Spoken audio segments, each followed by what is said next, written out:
just start. You know something like I have always been in the Clash, but this is kind of ironic because what I love about the Clash now is what I used to really turn me off is Joe Strummer's voice.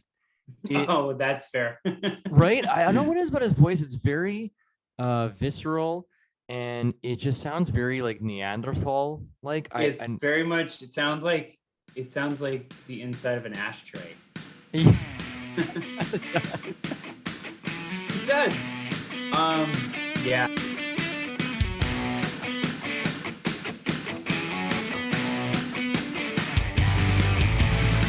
Love is a weapon, God is an animal. Forgivable, but you'll never get enough. Hey, here we go. Okay. Trying this again. My microphone was acting kind of weird, but we're back in business. Another episode of the Boys Review. If you guys like our content, you can leave us a like and subscribe. Leave us a comment down below. If you guys got any suggestions, we want to cover the music that you guys like. We obviously like to cover the classic albums, the new albums, and do some reactions that we like, but we want to hear what you guys want us to review. And you guys can give us a like and follow on Facebook, Instagram, Twitter. And without further ado, let's get into it. Tonight we are covering London Calling by The Clash. Now I'm back. Yeah. Okay. Okay, I'll just keep my finger here. Which is an album that did it just go out again? No, you're good. Okay, I'm in. Which is an album that where do I start with this album? So Okay. Yeah. Go ahead. this album, I guess I'll just start. You know something like I have always been in the Clash, but this is kind of ironic because what I love about the Clash now is what I used to really turn me off is Joe Strummer's voice. Oh, that's fair. Right? I don't know what it is about his voice. It's very visceral and it just sounds very like Neanderthal. Like It's very much. It sounds like the inside of an ashtray. it does. It does. Yeah, no, it is a big turn off. You I'm can not hear the gonna lie. smoke and alcohol just going into your ears every time he sings. That's what makes it amazing, but like at first, before you get, oh yeah, okay, that makes sense. That works. But Mhm. when the first time you hear it, you're like, oh my God. Because I don't know about you. I heard this album when I was like 12. And like I liked it. I was like, okay, I can tell that this is good. But I didn't want to listen to it all the time. Like it was, yeah, his voice was like, oh, I don't like, is that good? I don't even I don't know. I don't really know either. because it was like I had this one and a Ramones album, and it was like, okay, I mean, Joey Ramone's not like, I don't know, the best singer ever, but he's amazing. He's super awesome. But I was like, okay, the Ramones, I'm gonna listen to the Ramones. That's catchy. I can relate to that. That that's simple. But the Clash was like, what am I listening to? This is There's like a lot going on. There's supposed to be punk rock, but this is the album where they really broke away from the traditional punk rock mold because they combined so many influences, especially with reggae, post punk, punk rock, a little more ska. And I think that's what's so special about this album. Well, I mean, first of all, obviously the Clash started as a punk band, and I knew them as the band that did the Rock the Casbah and London Calling. But you were always a bigger fan of them than I was. And I give them a chance, but I never really got into them as much until I heard this album. Ever since I heard this album this year, I've just keep coming back to it. It's like the gift that keeps on giving. It's such an incredible album, although albeit really long. It's like bordering on 20 songs. And it's unfortunate because there's some serious gems in there. And there's a few songs that I just find don't really do it for me and they kind of blend in to the background, I find. But yeah, fair enough. it's just such a phenomenal album. I think it's one of the best albums of all time, honestly. I mean, I was with your brother the other day and he actually said that it was like one of the best albums ever. Yeah, I it's think one of those albums that like I think like even punk, not people who like punk are super into it. I think also because it's like it's it's both very, very punk and also not punk at all. like Mhm. like musically, you're right. It's not that punk. There's so many things going on here. There's like so many genres, and that way it's like super approachable to almost anyone Mhm. from any standpoint. I think that's why it's so popular. But then lyrically, it's super punk. Like most of like the ethos of punk is totally within this album. Like it's super like anti-consumerism and It's super anti like about like against police brutality and like civil unrest. It's very yeah. raw. It's very street and It's even like anti-punk. Like it's like forget punk. Like they were tired of punk. I don't blame them. Like at that point, even back in the 70s, it was like, no, you have to play 3 chords and you have to look this way. And like they lost the point that's not what punk is. Like you're acting like every other, like you're acting like the man, you're acting like the authority, like you have to do this or you're not punk, you're not part of our club. So exactly, which is what really spoke to me about this album. I was like, so this is them getting away. I was like, this is punk. There's a lot of piano and stuff. It's not the same 4 chords, but they take the sensibilities of punk and they make it into something more. And that's where you really hear the influence of the Clash and like modern 90s bands. And like really any post-punk. In fact, if anything, I would call this album kind of the beginning of post-punk in many ways, just taking the sensibilities of punk and applying it to popular music. Because I don't want to say there's pop in this album, but there is though. There is for sure, because it's melodically sensible and there's so many hooks in it. Like they were great songwriters. They weren't just like, oh, I'm gonna wail away on 1 chord and just yell the whole time, which is great. Their first album is like that. That's awesome. But they were too ambitious to be like, no, I'm just gonna do that forever. They're also a band that really, they embody punk so much, which is why they didn't really last. They had a lot of alcohol and drug issues. And actually, one of my first introductions to Clash was one of their worst albums, which we're going to review one day. The Dictator. Cut the crap. The crap. That's what it's called. We'll get into that later. So, anyways, let's get into the tracks like we always do. We'll start with London Calling. Well, I mean, it's the title track. It's pretty self-explanatory. It's one of the Clash's best songs. It's a classic. Like most people know it. It's a staple on rock radio. It's pretty overplayed.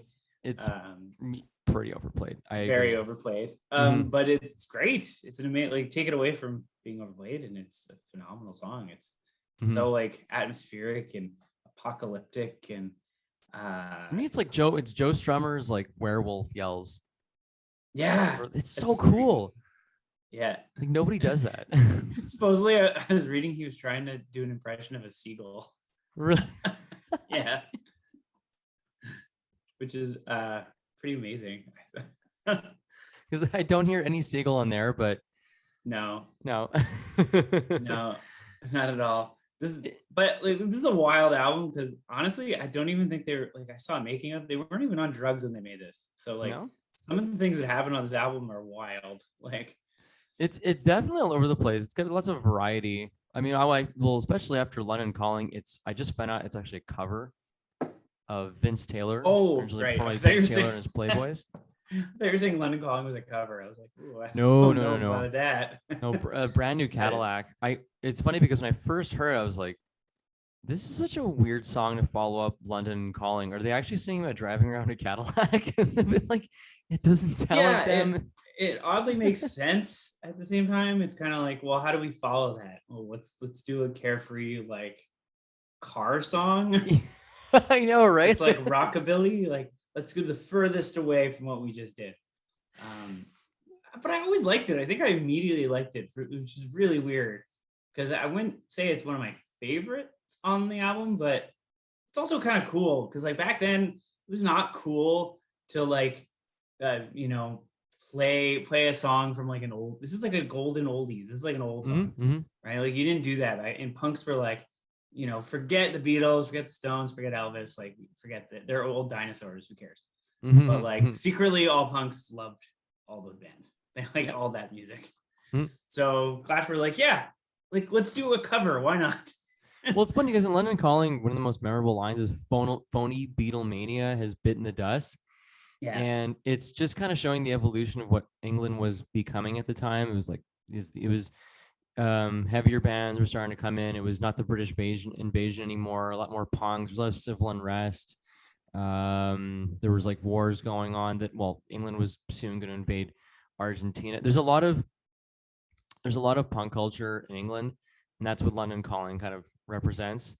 Yeah. And it's just kind of, because like you said, like Joe Strummer was a huge news junkie, so he was just sort of observing things he saw in the news, and he was singing about it basically. Yeah, even the term London Calling is like something the BBC used to say during the war, during the World War II or something like that.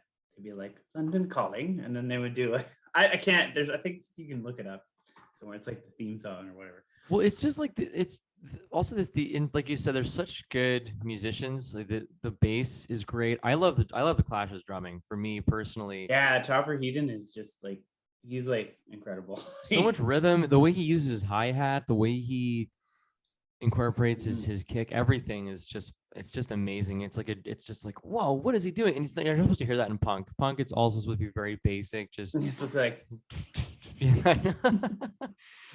it's got so much emotion yeah. and feel to it. And then there's Jimmy Jazz. Again, this is like one of the songs in the album where it's just, I don't know what they're singing about, and it feels like they're trying to be getting at something, but they're not really. I don't know what Jimmy Jazz is about. Is it about I jazz think music or- I could be wrong. I think it was about like a black jazz musician friend of theirs. Oh yeah. Yeah, and it was like I don't know if it was playing tribute to him or something like that. I don't know. I like that it's also kind of jazzy, but not like it's cool because it's like still a little punk, but it uses jazz chords. Like that's pretty weird. That's pretty cool. I Yeah. thought it was also an ode to jazz for some reason. I thought it was Good like, yeah, old- we love jazz that music. The inventor of jazz, Mr. Jimmy Jazz, invented jazz music. Imagine if all genres. were Mr. named Jimmy. after the guy. Good old Dr. Classic Rock. That was Dr. Classic Rock. I think it's just for me with the Clash, they're punk, right? So they're supposed to sound really serious, and I'm supposed to buy into the seriousness. That when they have these goofy tracks, I'm like, why are you goofing around now? What are you doing? I thought that you were supposed to be angry at something. What's this I like? don't know. I think that's what I like. But there's a this charm album, to it. that it doesn't veer too. It could have veered into pretentiousness, but the whole thing sounds like very playful and alive and Mhm. like exuberant. It's not. Yeah, it could be a total downer if it wanted to be. Like if you read the lyrics like by themselves, it could totally be a downer. But I like that they chose to like I don't know color it with this. It's a really colorful album. silliness. That's what I Yeah, love about it. It's so It's like their so upbeat. angriest and it's their most playful at the same time. It's super playful. I know. Well, then we move on to Hateful, and I'm not sure what that's about either, but it's just so It's about catchy. It's, a drug dealer. oh, well, Yeah. it makes sense because the word he's like anything I want. He gives it to me. Yeah. Mm. You can But hear not it for in there. free. He's hateful. And it's doing like a Bo Diddley beat, like the I Want Candy, like the dent, dent, dent, dent, dent, dent, dent. It's very, but there's a lot of riffs in here that are super Bo Diddley. Well, I feel like I thought that Rudy Can't Fail had a bit of Bo Diddley going on because it's like Yeah, it's a little bit of yeah, it does, and with a little bit of ska flavor. It's more on the side of reggae, and I actually like Rudy Can't Fail is like one of my favorite tracks on the album. Yeah, it's so. It's so good. I think that was one of the ones I liked right away too. I was like, okay, this is really catchy. It really is. It's so catchy, and I also think it's just fun. I don't think it's serious either. I think it's Like about, it's supposed to be like rude boys, like and like the rude boy scene. yes, the back in Rude the- Boy scene. It's supposed to be about reggae. It's supposed to be about this guy Yeah, who's like an adult who can't get his act together, and so it's like, I don't know. It's just about a guy who can't get his act together. I think it's Yeah. super catchy. I love it. And then move on to the next one, which is Spanish Bombs. I love Spanish Bombs too. I love. I think this might be the catchiest song on the album for me. It's I think so too. It's an catchy. earworm, and it's like a song that like you hear it again later, and you're like, okay, I actually kind of like this. I love got like, the Spanish and the I British don't know, accent.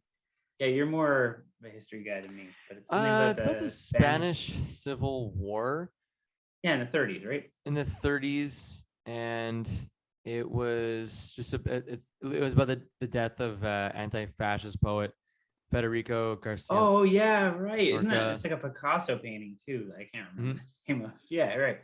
Yeah, that's it. It's super super super catchy. I just love I I like love the the juxt. Yeah, yeah. Sorry, go ahead. I love the Spanish, like him singing in Spanish. Okay, fun Great. fact about that. It's actually pure gibberish. It doesn't mean anything. Yeah, I mean, some of it is real Spanish, but Joe Strummer was like really into learning Spanish, but he hadn't learned much of anything, so he just kind of shot some Spanish. So it's actually gibberish, and I think that's hilarious. Like, if a Spanish person heard this, they'd be like, "What is he saying?" I had a feeling because I don't know a lot of Spanish, but I know a little bit. And I was listening to it, I was like, there's no way that he's really getting all there's some words that sound slightly it's like pigeon Spanish. It's very Yeah, it's I just don't. Yeah, grammatically it's like phonetically, it's like I don't know, it's more phonetic, I guess, than it is yeah, we could say that in that's real like. words. I mean, and that's a testament to the Clash. Like, if you were in any other band and you tried to do that, you would get like raked over the coals for doing that. That's like, Mm-hmm. like Only you they could couldn't pull that off. you couldn't be bothered to look, like write something in Spanish. Don't, if you can't write in Spanish, don't. But it Only works. they can It's get so away with it. catchy. It's You know? such a catchy song. I know, I love it too. And then we've got The Right Profile. I'll be honest, this is another one that just I think sandwiched between Spanish Bombs and Lost in the Supermarket. Fair enough. It kind of falls, but it's still a good song. It's good though. I recommend listening to it by itself because it's super good. Like, there's a lot of horns on this album, and I think the horn section, I forget what they're called. There's like they have a name, but anyway, the horn section is so good on this album, Mhm. and especially on this song. And this is oddly not a very political song per se.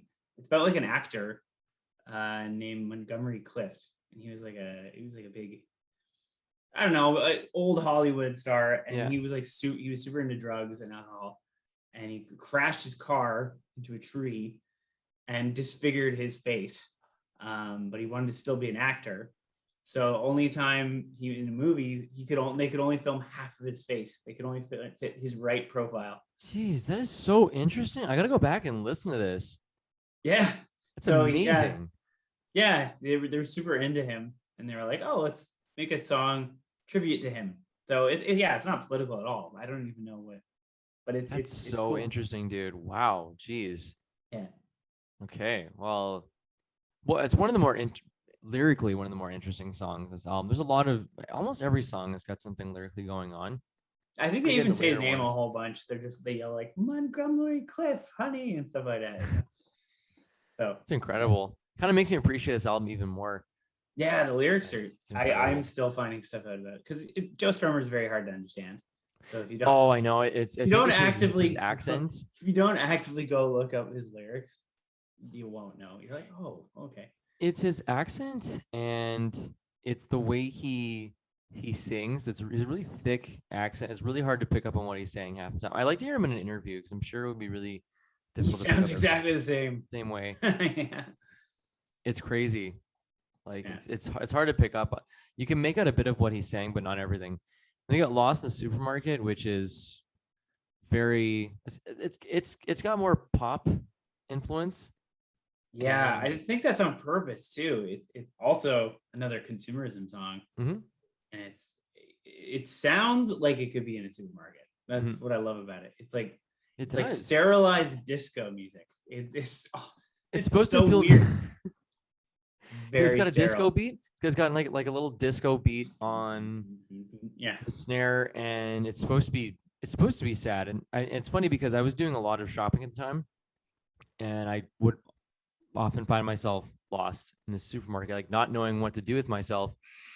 And then when you let me the album, I was like, oh my god, the song really speaks to me because it's like the lyrics are came here for a special offer, a guaranteed personality, and it's there's a lot of songs that talk about commercialism, and it's not the most brilliant lyrics ever, but it makes a lot of sense because it's kind of what we do sometimes when we go shopping for clothes or whatever. We're not really looking for anything, we're just looking for ourselves, but we're just using yeah. We're looking for that little thing that'll make us like a little bit happier, and then but that it's just temporary, right? It's never anything Yeah. long term. And then we've got Clampdown. Clampdown's great. Yeah, It's for a it's long one that time, made this me, is yeah. for a long time, this is one of my favorites. I remember I went to Dawson. I did like a songwriting class, Mhm. and you had to pick like your favorite lyrics, and this was the one I chose. And it still speaks to me to this day. Um, it's all about like trying to avoid the 9 to 5, Mhm. working class life. Mhm. Because Joe Strummer came from like middle working class, I think. Mhm. And he was saying that like they used to take him on tours and he'd be like, oh, this is what your life can be like, and it's so amazing. And he was like, this seems like a dead end to me. So I don't know. Mhm. It's nothing more to say about it. It's just Well, yeah, it's it's I heard inspiring. I thought it was about a bit of like government, because the perceived failures of capitalism, like you said, the 9 to 5, Mm. and how people can become very alienated from what they do. Because I mean, he's very political. Like he's a self-proclaimed socialist. So you hear a bit of politics in there, but it's got a great hook. It's super catchy.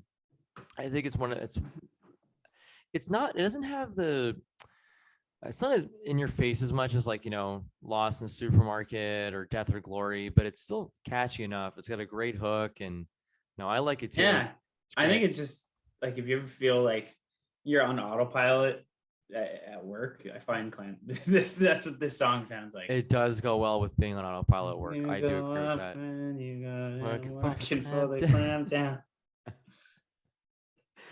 It's so true. And then we got the Guns of Brixton, which has I have no idea what this one is to this day. I thought it was like really important, like, but I looked it up and I can't find anything. I think it's supposed to be about like the movie The Harder They Come. Okay. They were big fans of that, and the main character is in that movie, is in this song, but I've never seen that movie. I love the soundtrack, but I've never actually seen the movie, so I It's don't odd know. because the Guns of Brixton, it sounds like it could be a movie. Like I think of the Guns of Navarone for some reason when I hear that. It should be something more, but it's not at the same time. I know what you mean. I also thought it's also got one of the funniest vocal deliveries I've ever heard out of Clash. Just the chorus where he's like, like, Oh, Guns of Brixton. It sounds lazy. it really it does. I know. Well, it's also just like he's taking a lot of reggae, which is fine, but he's trying to. It sounds like he's trying to put on a bit of an accent at the same time. No, I don't I feel like that was I feel like that was his actual accent. Was it really? Yeah, it's possible. It's not Joe Strummer. It's Paul Simonin. I can't. Oh, it's Paul I can't Simone. say Okay, it. because Yeah, it's a he's bassist. he sounds like, it's like when Sting tries to sound like, it's like, what is it with these English guys who try to sound like they're in a reggae band? But he's yeah, he sounds dead-eyed too. He's like, "Is a kick on your front door? How you gonna come?" And then there's someone else You behind can him. rob us and you can Oh, the guns of Brixton. Brixton. I don't know what it's a great song, but But it's so charming. it's so I still charming. love it. But the vocal delivery is like really, I don't want to say it's phoned in. It's supposed to be phoned in. It's supposed to be like that basically. And then we move into Wrong and Boyo, Mm. which is, it's another really weird song because it starts off with, This is another cover. this is a cover. Yeah, it's Oh. it was like originally, I think it was originally called Stagger Lee, and it's like a I don't think it's a traditional reggae song, but it's it's a traditional folk song from like Oh. 1895, but they added a ska flavor to it. Oh, okay. It's I mean, when you listen to the lyrics, they're not super clashy either. Like, no. was I wrong? But I think the most memorable, the most memorable. Well, unless you were like, you grew up in England. I don't know that part of England. I don't know if you know what that even means, but I don't. I don't either. It's I think the most memorable part of that song is how it starts off with like some horns and then eventually just turns into a reggae song. And it It's just sounds like it just to me it sounds like he like the band could just start dancing with like people in the crowd at that point. yeah. Like doing a ska dance. I like it. It's great. This is where I think the latter end of the album kind of begins. I think it's like you're kind of like through the halfway point. And then you I got think Death. yeah. I think I find for me it's after Death or Glory that there's like a noticeable shift. Yeah, that's it. I think Not, it's at not Death or in Glory. quality. It's just this is usually the point where I'm like, okay, this album is long. That's it. I know you reach that point where like, how many songs are left? And there's like 7. You're like, no, come on. Why is it? I still don't know why it's so long. It's I incredible. don't know. The 70s, man, they just double albums. I don't know. I know. They rarely ever work. When you first lent it to me, I thought that it was like because like there's so many. This thing I hate about Spotify is there's all these remastered versions of albums, and there's like 25 songs on there, and half of them were on there in the first place. So I thought that half of the songs were. I was like, this is like a remastered version. This is like this is like half of these are like B-sides. No, it's the whole album. No, it is. It just keeps going, and there's Death or Glory, which is one of my favorite Clash songs. I think it's a song that I will play on New Year's Eve this year because it's just I don't know what it is. It's like for me, it's not. It's supposed to be emotional, too. It's about how people sell out eventually. Yeah, it's rock star or not. We all get old. Then eventually you get weary and you sell out rebellion for like comfort. You just want like, you know, what's the line in it about trading it for a sofa or a girl? It's true. That's what's so sad about it. Because it's almost like they themselves are like aware of. Yeah, it's like inevitable. You have to, you know, give up a part of your youth.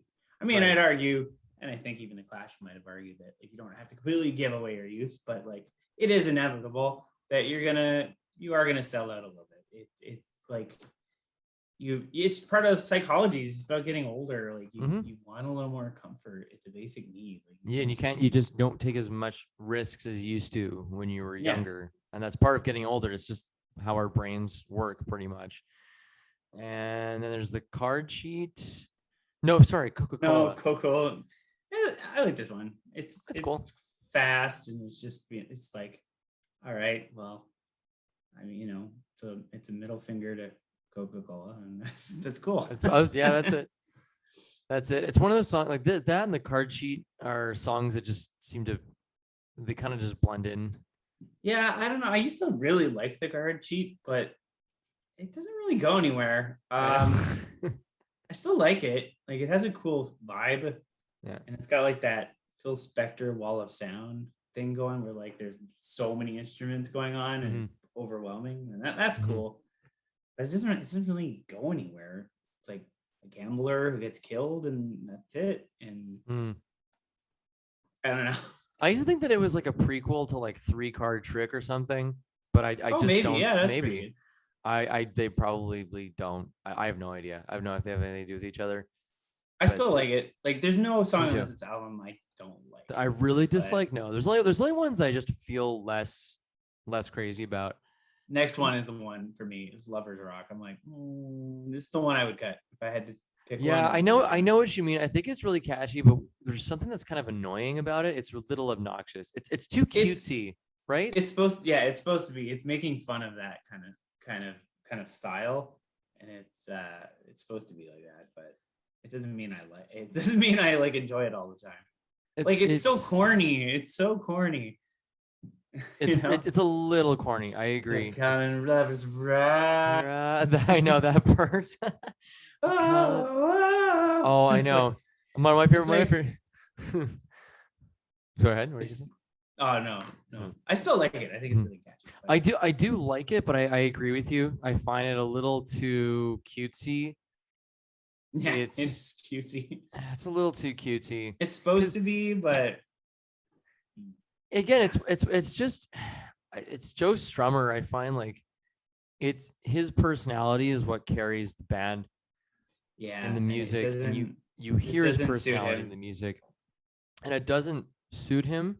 It's a little hard to believe because I don't think he puts on a tough guy act necessarily, but the rest of the songs are a little more tough. Like they got like Yeah, I would've- Coca-Cola and it's Yeah. political and Spanish bombs and London Calling. Like this sucks. Like I would and put more Mick Jones in here because he does Mhm. like more. He does more of the lovey songs, like he does "Train in Vain" and "Should I Stay or Should I Go."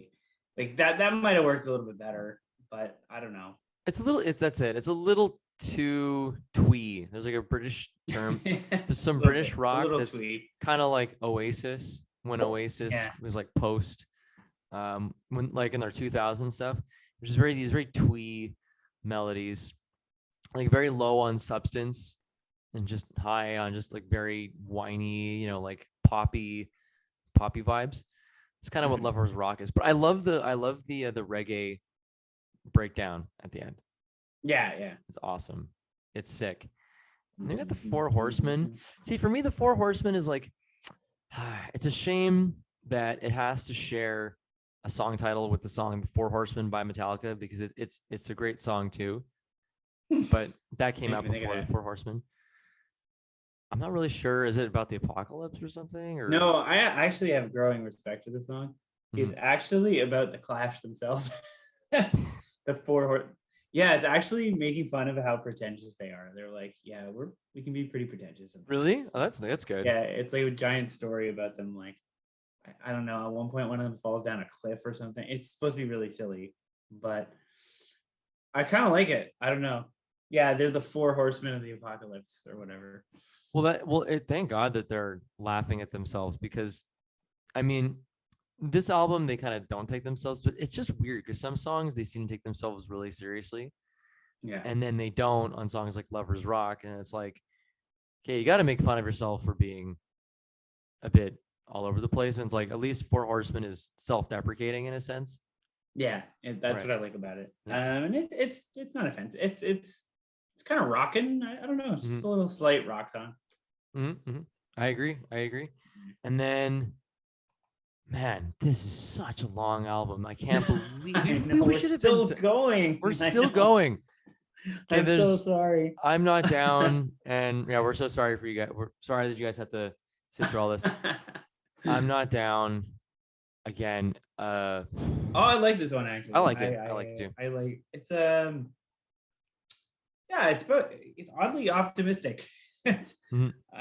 yeah, it's all about, I think it's personal. I think Mick Jones is going through something, like someone robbed him and his girlfriend dumped him, and then he was like depressed for a while, and he was like, all right, well, I'm just gonna write this upbeat song. And Mm, yeah, cool, man. it's, I don't know. Yeah, it's nice and optimistic. I don't know. That's the problem with some of these songs. By the end, I'm like, it's nothing wrong. Like if I heard these songs on their own album, I'd be like, okay, this is still a really good album. But like compared to the first, I don't know, 12 songs, they're not as like mind blowing. Like the first 12 songs are like, whoa, this is like some of the best songs I've ever heard. And now I'm on to like, I'm No. Not Down, and it's like, okay, it's about not being sad. I know. The only thing They're- it did wrong They're getting more was filler-esque. the only thing that it did wrong was being the 17th song on the I album. know. That's the only thing it did wrong. It didn't do But anything you know else what? wrong. I had an experiment where I was like, you know what I'm gonna do? I'm gonna give it a few days. I'm gonna give it like a week, and Mhm. I'm not gonna listen to the first part. I'm gonna literally listen from like Coca-Cola onwards, Mhm. and it's still not it's still not the strongest thing I've ever heard. Like it's still not as excited about it as I could be. Mhm. So I don't know if it's because it's long, or if it's just like these songs are not as strong. If it's top heavy. But anyway. Yeah, it's a little bit it's like, wow, what the heck? Oh, Okay, the now mic we're went back. out. We got so close. All right. Can you hear me now? Can you hear me? Yeah. Okay, we're back. Oh yeah. And then we're on to, oh my god, I still can't believe this is going on. Revolution Rock. Not even enthusiastic. I Okay, well, know. if this one helps, this is a cover also. If I think By Danny Ray and the Revolutionaries or whatever. Mm, I shouldn't okay. say whatever. They're probably a very good band. Yeah, it's just about the power of rock music. What's with rock? It's just there's two rock. There's like the Lovers There's too many Rock rocks on and here. Revolution Rock. That's Yeah, we could have one. that's too we too could have many. gotten rid of one. We didn't. I need agree. both. I definitely agree. Definitely Like agree with that. Revolution Rock, I like because it sounds like a celebration of music, and Lovers Rock. This makes me not like Lovers Rock anymore. Like, then why is it there? It's weird, man. I know. I wish I. Again, I can't pick out. No, I know a few hooks from there, but for me, I think it's just Train. I just skipped to Train in Vain at that point because I Train in Vain. love Train in Vain though. That So like good. they if they hadn't ended on that, like I don't know if I would still think this album was like a classic. Like it'd be still really good, but it just wraps it Oh, up such a great album closer. Train in Vain. I love it. I love Train in Vain. good, and it's weird because it's like one of the rare like love oriented songs the Clash have. Mhm. You think that would make it bad, but it's not. It's still like one of the best songs they have. Mhm. Supposedly it was one of their biggest hits. Like it was huge. Mhm, mhm. It's great. It's just like that bass. Oh, that bass groove is so sick. I love the harmonica in it. Boom, boom, boom. Okay, am I cutting out again? Yeah. London is calling. We can do it. Come on, we got to get through it. All right. Well, while Jamie fixes this, I'll keep talking. Okay. Can you? Oh, can you hear me? did. All right. Yeah. Oh, boy. Gotta wrap this up. Editing, everybody. Editing. Just edit that out. No one will know. Editing. Also, Train in Vain is a dumb title. What does it have to do with the train? I don't really know. It doesn't really. It's because like the main hook is like "Didn't stand by me," so they couldn't call it "Stand by Me" for obvious reasons. Oh, okay. Yeah, it's pretty obvious. It's like I don't know. It's like calling a short song "My Heart Will Go On," but it's not the Celine Dion version. It's kind of weird. Yeah, So, it's so catchy though. I think because it kind of sounds like a train rhythm. But I don't know what. I don't know. It's a dumb title, but oh, it's such a catchy song. I know. I love it too. I love the opening with the drums and the bass. It's so good. Actually, I think the first time I may have heard it was an Annie Lennox cover. And I was like, I who don't did think this I've heard song? that. It's not that great. I much prefer the original. It's like it takes Train Vain and it just sort of slows it down and it makes it really I don't know, it's like supposed to be dance beat, but maybe it tickles other people's fancy. It just doesn't do it for me. For me, it's the original. It's a great way to close the album. All right. I think that We made it. We made it to the end. We made it to the end. I know. About halfway through, I was like, Probably we shouldn't should go on. abandon ship and stop reviewing these songs. Oh, I know. It's so long. It's so long. But I know. yeah, we can end with a rating. I think 10 on 10 is Yeah, I mean, honestly, even though we're complaining about it being overly long, it's still amazing. It's 10 on 10. Like, there's even Lovers Rock is like, I don't know, it's not long enough for me to be like, oh, this album is a stinker. Like, it's not. no, it's perfect. just- It's great. I love Lovers Rock. It's super Wings Calling catchy. is And it's just a great album all around. Like, I love it. I listen to it every time and it sounds timeless. Like and the production work, I can't say enough. Like, I don't even know how it's possible, but their next two albums sound dated and they came out like years after. yeah. But this album sounds timeless. It sounds so like pristine and crisp and clean and like, Mhm. I don't know. It makes you feel alive when you listen to it. It's just like such a fun. I don't know. I just love this album. No, me too. So It's I definitely like- we Yeah. It's definitely well, it's I think it's one of the best albums of all time. The best Yeah, rock it's like- albums of all time. It's like one of those albums that like you're always gonna see in like the best of lists. But it like lives up to the hype. It like totally deserves it. 100%.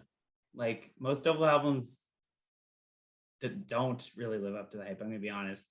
And Mhm. most of them kind of peter out, and there's like songs on there that they flat out suck. Yeah. But not one song on here sucks. Some are but way better than others. But that's just because they're like some of the best songs ever made. Mhm, mhm. So No, I couldn't agree more. All right, we'll end That's it just- there. Sorry, and I that didn't mean just to- makes sorry, I was just gonna say, and that just makes Cut the Crap even more glaring of an album, which we'll get to later. which we'll get to later. You'll have to we'll wrap it up there because I don't want my microphone to stop working yet. But thanks for listening, guys, and we'll see you on the next one. Peace.